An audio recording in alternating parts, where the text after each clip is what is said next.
Hello and good day, welcome to another Excel VBA tutorial, and today we're going to create another tool wherein this tool is capable of getting data from another Excel file or workbook.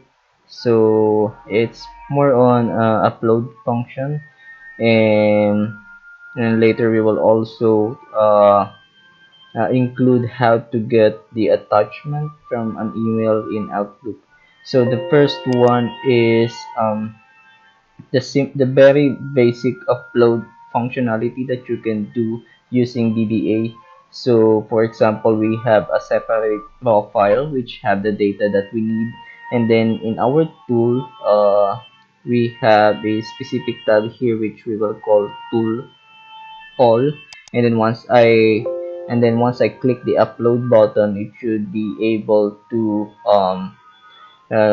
open a pop-up box which will allow me to select which file I want to upload. So I will select this file, and automatically the data in here should be copied on my tool or in my current workbook. So in this first example, as you can see here, they just have the same column and they are having the same position, so that should be just easy to copy the data from the raw file going to this worksheet. Okay, and then in the next example, we will work on how to get specific information or data from our raw file. So in the first one, we copied everything, almost similar information from the raw file. But if you can notice here in the second one, we just have a specific column that we want to capture from this file. And you can also notice that they are on a different positions, like the item in our template or in our workbook, it is currently in column B, but if you will check that in our raw file, it is currently under column D. So how are we going to make this upload function capable of selecting the information from a different, or selecting a data from a different position going to our template? And the last example will be how to get data from the attachment in Outlook. So for example, this is the email that we will be using.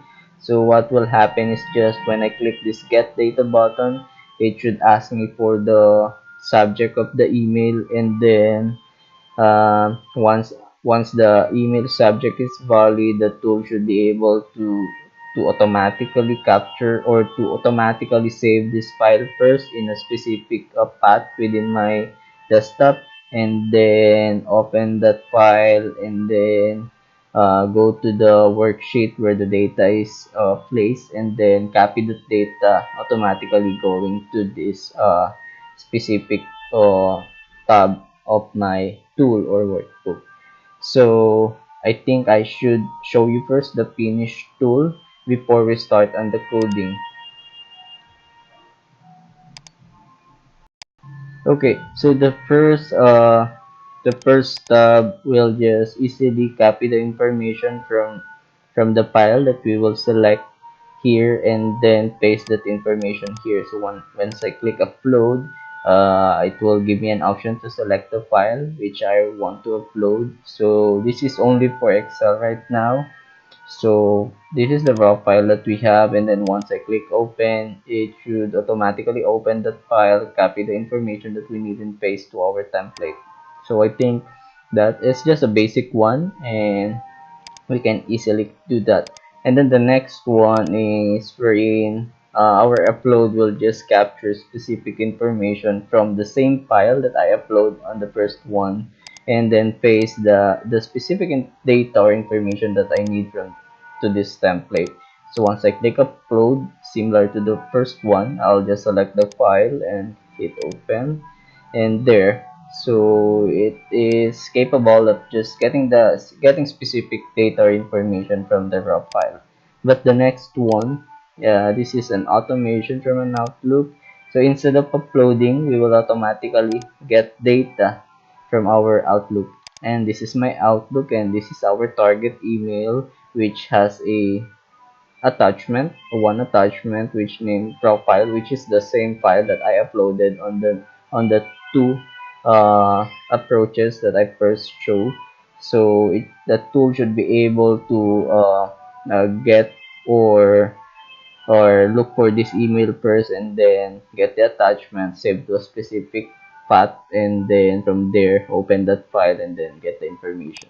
So once I click get data, it will ask me for a subject line.